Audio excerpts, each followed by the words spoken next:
Hi friends, ഇന്ന് ഞാൻ വന്നിരിക്കുന്നത് മലയാളിയുടെ മനസ്സിൽ ഗൃഹാതുരത്വം തുളുമ്പി നിൽക്കുന്ന ഒരു പിടി ചിത്രങ്ങളുമായിട്ടാണ്. നമ്മുടെ ഓർമ്മയിലേക്ക് ഓടിയെത്തുന്ന 5 സിനിമകളാണ് ഞാൻ ഇവിടെ അവതരിപ്പിക്കാൻ പോകുന്നത്. 1989 ശ്രീ രഘുനാഥ് പാലേരിയുടെ രചനയിൽ സത്യനന്ദിക്കാട് സംവിധാനം ചെയ്ത് ശ്രീ ജയറാം ഉർവശി മുതലായവർ അഭിനയിച്ച ചിത്രമാണ് മഴവിൽ കാവടി. കൃഷ്ണൻകുട്ടി നായർ, പറവൂർ ഭരതൻ, ഇന്നസെന്റ് എന്നിവരാണ് മറ്റ് പ്രധാന കഥാപാത്രങ്ങൾ അവതരിപ്പിച്ചിരിക്കുന്നത്. ആ വർഷത്തെ തന്നെ 4 കേരള സംസ്ഥാന അവാർഡുകൾ നേടി കൊമേഴ്ഷ്യലി ആൻഡ് അക്കാഡമിക്കലി വൻ സക്സസ് ആയ സിനിമയാണ്. പാലക്കാടൻ ഗ്രാമീണ ഭംഗിയും പിന്നെ പളനി, തമിഴ്നാട് മുതലായ സ്ഥലങ്ങളിലെ കാഴ്ചകളുമാണ് ചിത്രത്തിലുടനീളം. എത്ര കണ്ടാലും വീണ്ടും വീണ്ടും കാണാൻ പ്രചോദിപ്പിക്കുന്ന സിനിമയാണ്. പാട്ടുകളാണെങ്കിലും ഹാസ്യങ്ങളാണെങ്കിലും 90 കാലഘട്ടങ്ങളിലെ നിഷ്കളങ്കതയിലേക്ക് നമ്മളെ കൊണ്ടെത്തിക്കുന്നു. അടുത്ത ചിത്രം 1993 ശ്രീ രാജസേനൻ സംവിധാനത്തിൽ രഘുനാഥ് പാലേരി തന്നെ തിരക്കഥ എഴുതിയ ചിത്രമാണ് മേലെപ്പറമ്പിൽ ആൺവീട്. ജയറാം, ജഗതി ശ്രീകുമാർ, ശോഭന, വിജയരാഘവൻ, നരേന്ദ്രപ്രസാദ് മുതലായവരാണ് പ്രധാന വേഷങ്ങളിൽ എത്തിയിരിക്കുന്നത്. ഇതിൽ അച്ഛൻ കഥാപാത്രമായി എത്തുന്നത് നമ്മുടെ നരേന്ദ്രപ്രസാദാണ്. അതിൽ ജയറാം, ജഗദീഷ് ശ്രീകുമാർ, വിജയരാഘവൻ എന്നിവർ മക്കളുടെ കഥാപാത്രം ചെയ്യുന്നു. അതിൽ അവരുടെ അമ്മാവനായി എത്തുന്നത് ശ്രീ ജനാർദ്ദനനാണ്. ഇവരുടെ 4 പേരുടെയും നർമ്മ സംഭാഷണങ്ങളും നർമ്മരംഗങ്ങളും, പിന്നെ ജയറാം തമിഴ്നാട്ടിൽ പോയി ശോഭനയുമായി തിരിച്ചു വരുന്നു. അവരുടെ പ്രേമരംഗങ്ങളും മറ്റു കാര്യങ്ങളുമാണ് ഈ സിനിമയുടെ ഹൈലൈറ്റ്. ഇതിലെ ഓരോ സീനും ഓരോ കഥാപാത്രങ്ങളും മലയാളികളുടെ മനസ്സിൽ ചിരപ്രതിഷ്ഠ നേടിയതാണ്. മൂന്നാമത്തെ ചിത്രമാണ് നമ്മുടെ സംഗീത് ശിവൻ സംവിധാനം ചെയ്ത് ശശിധരൻ ആറാട്ടുവഴി രചിച്ച്, ഇത് പലരുടെയും ഫേവറേറ്റ് ചിത്രങ്ങളിൽ ഒന്നായിരിക്കും.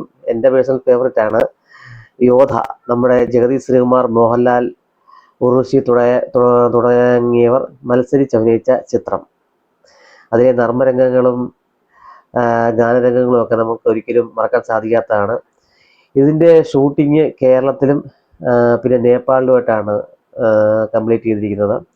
വളരെ മികച്ചൊരു ചിത്രമാണ്. എപ്പോൾ ടി വിയിൽ വന്നാലും നമ്മൾ ഒരു സീൻ കണ്ടാൽ പോലും ഇരുന്ന മുഴുവൻ പടവും കാണുന്ന ഒരു ചിത്രമാണ് യോധ. ഇതിലെ മോഹൻലാലും ജഗദീഷ് ശ്രീകുമാറും തമ്മിലുള്ള ഹാസ്യരംഗങ്ങളും കോമ്പിനേഷൻ സീൻസും ഒക്കെ ഒരു 100 അല്ല 1000 തവണ കണ്ടതാണെങ്കിലും വീണ്ടും വീണ്ടും മടുപ്പുളവാക്കാതെ കാണാൻ തോന്നിപ്പിക്കുന്നതാണ്.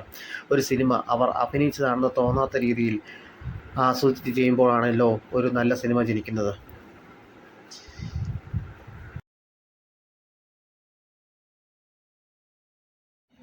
ഇതിലെ അവരുടെ ഗ്രാമത്തിലെ കാവിലെ ഉത്സവത്തോടനുബന്ധിച്ച് നടക്കുന്ന പാട്ട് മത്സരവും പിന്നെ മറ്റ് കളികളും ഒക്കെ വളരെ മനോഹരമായി ചിത്രീകരിച്ചിട്ടുണ്ട്. പിന്നെ ഇതിൽ നേപ്പാളിൽ ചെന്നിട്ട് മോഹൻലാലും അക്കോസോട്ടോ എന്ന് വിളിക്കുന്ന കുട്ടിയുമായുള്ള സീൻ വളരെ റിയലിസ്റ്റിക്കായി തോന്നി. പിന്നെ സംഗീത് ശിവൻ്റെ വിഷ്വൽസ്, ഫ്രെയിംസ്, നേപ്പാളിൽ ചെന്നിട്ടുള്ള സീൻസ് ഒക്കെ അതിമനോഹരമായിരുന്നു. സിനിമയിലെ മറ്റൊരു തലത്തിലേക്ക് എത്തിച്ചിരുന്നു. ഇതിലെ BGM ആൻഡ് ചില സീനുകൾ എല്ലാം പ്രത്യേക ഫാൻ ബേസ് ഉളവാക്കുന്നതാണ്. എന്തായാലും മോസ്റ്റ് റിപ്പീറ്റ് വാച്ചബിൾ മൂവിയിൽ യോധയും പെടുന്നു. അടുത്ത ചിത്രമാണ് കല്യാണരാമൻ. ഇത് ഒരുപാട് പഴയ ചിത്രം അല്ലെങ്കിൽ പോലും നമ്മൾ നർമ്മരംഗങ്ങളായാലും ഗാനരംഗങ്ങളായാലും കണ്ട് കണ്ട് കണ്ട് മലയാളിയുടെ മനസ്സിൽ ഒരു ലെജൻഡറി ഫിലിമായിട്ട് തന്നെ ചിരപ്രതിഷ്ഠ ആർജിച്ച ഒരു സിനിമയാണ്. ബെന്നി നായരമ്പലത്തിൻ്റെ രചനയിൽ നമ്മുടെ മൺമറഞ്ഞുപോയ സംവിധായകൻ ഷാഫി സംവിധാനം ചെയ്ത അത്യുജ്വലമായ ഒരു സിനിമയാണ് കല്യാണരാമൻ. ദിലീപ്, നവ്യ നായർ, ഇന്നസെന്റ്, സലീം കുമാർ മുതലായവരാണ് പ്രധാന വേഷങ്ങളിൽ എത്തിയിരിക്കുന്നത്.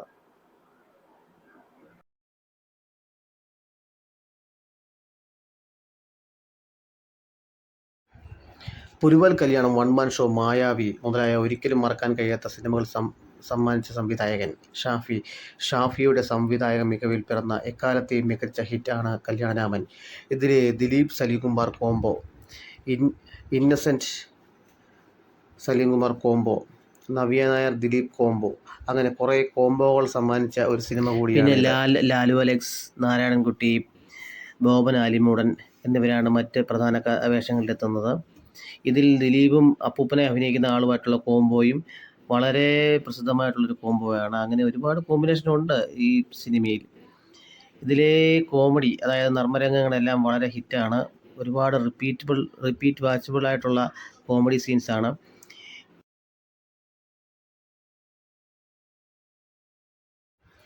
ഇതിൽ ഇന്നസെന്റ് പറയുന്ന ചേട്ടാ ഇത്തിരി ചോറിടട്ടെ എന്നുള്ള സീനൊക്കെ മലയാള സിനിമയുടെ ചരിത്രത്തിൻ്റെ താളുകളിൽ രേഖപ്പെടുത്തിയിട്ടുള്ളതാണ്.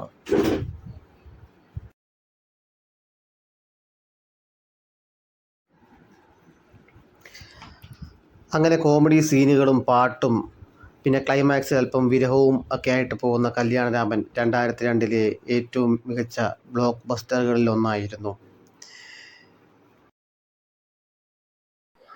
1994 സത്യനന്ദിക്കാടിൻ്റെ സംവിധാനത്തിൽ നമ്മുടെ രഘുനാഥ് പാലേരിയുടെ രചനയിൽ ഇറങ്ങിയ ചിത്രമാണ് പിൻഗാമി. അന്ന് വരെ സത്യനന്ദിക്കാട് ചിത്രങ്ങളിൽ നമ്മൾ പ്രതീക്ഷിച്ചതിൽ നിന്ന് നേർ വിപരീതമായി ഒരു ഇൻവെസ്റ്റിഗേഷൻ ക്രൈം ത്രില്ലറിൻ്റെ വിഭാഗത്തിൽ പെടുത്താവുന്ന രീതിയാണ് അദ്ദേഹം ഇത് ചെയ്തിരിക്കുന്നത്. ഡയലോഗ് ഡെലിവറി കൊണ്ടും സംവിധാന മികവ് കൊണ്ടും മോഹൻലാലിൻ്റെ അഭിനയം കൊണ്ടും മോഹൻലാൽ ജഗദീഷ് ശ്രീകുമാർ കോമ്പിനേഷൻ കൊണ്ടും ശ്രദ്ധേയമായ ചിത്രമാണ്. എൻ്റെ പേഴ്സണൽ ഫേവററ്റിൽ ഒന്നാം സ്ഥാനം അതിന് തന്നെയാണ് പിൻഗാമി. ഇതിലെ വെണ്ണിലാവോ ചന്ദനമോ എന്ന സോങ്ങും മോഹൻലാലിൻ്റെ ഡയലോഗ് ഡെലിവറിയുമൊക്കെ മലയാളികളുടെ ഗൃഹാതുരമായ ചിന്തകളെ ഉണർത്തുന്നു. തികച്ചും ശാന്തമായി സത്യനന്ദിക്കാടിൻ്റെ തനതായ ഗ്രാമീണ രീതിയിൽ കഥ പറഞ്ഞു പോകുന്ന സിനിമയെ മോഹൻലാൽ വന്നു കഴിയുമ്പോൾ തൊട്ടൊരു ഇൻവെസ്റ്റിഗേഷൻ ത്രില്ലറിലേക്ക് കൊണ്ടുപോകുന്നു. ഇതിലെ മോഹൻലാൽ ജഗദീഷ് ശ്രീകുമാർ കോംബോ, മോഹൻലാൽ ഒടുവിൽ ഉണ്ണികൃഷ്ണൻ കോംബോ എല്ലാം റിയലിസ്റ്റിക്കായി തോന്നി. ശത്രു ആരായിരുന്നാലും അവർക്കെതിരെ നിങ്ങൾക്കൊരു പിൻഗാമിയുണ്ട് എന്ന ടാഗ്ലൈനുമായി വന്ന സിനിമ അതുവരെ കണ്ടിട്ടില്ലാത്ത ഒരു സത്യനന്ദിക്കാട് ചിത്രത്തിനായിരുന്നു സാക്ഷ്യം വഹിച്ചിരുന്നത്. ഇതിലെ ക്യാപ്റ്റൻ വിജയ് മേനോനും ഗ്രാമീണനായ പപ്പുവിൻ്റെ കഥാപാത്രവും ഇന്നസെൻറ്റിൻ്റെ കഥാപാത്രവും വില്ലനായ പൂച്ചക്കണ്ണൻ്റെ കഥാപാത്രവും എല്ലാം ഇന്നും മലയാളി മനസ്സിൽ തങ്ങി നിൽക്കുന്നു. അപ്പോൾ ഈ പറഞ്ഞ സിനിമകളാണ് മലയാളിയെ ഗൃഹാതുര സ്മരണകളിലേക്ക് എത്തിക്കുന്ന ഒരുപിടി ചിത്രങ്ങൾ. സത്യനന്ദിക്കാട്, രഘുനാഥ് പാലേരി കൂട്ടുകെട്ടിൽ പറഞ്ഞ ചിത്രങ്ങളെല്ലാം തന്നെ നമ്മുടെ പാലക്കാടൻ ഗ്രാമീണ ഭംഗിയെ ഒപ്പിയെടുക്കുന്നതും ആ പഴയ ഗ്രാമ കാഴ്ചകളിലേക്ക് നമ്മളെ ഞൊടിയിടയിൽ തന്നെ കൊണ്ടുപോകുന്നതുമായ ചിത്രങ്ങളാണ്. അപ്പോൾ എല്ലാവരും ഒരുപാട് വർഷം കണ്ടിട്ടുള്ള ചിത്രങ്ങളാണെങ്കിൽ തന്നെയും ഇടയ്ക്കിടയ്ക്ക് നമ്മുടെ പഴയ കാലങ്ങളിലേക്ക് പോകാൻ ഈ ചിത്രങ്ങൾ ഉപകരിക്കും. അപ്പോൾ ഇടയ്ക്ക് കാണുക. അപ്പോൾ അടുത്ത ഒരു വീഡിയോയുമായി പിന്നീട് എത്താം. ബൈ.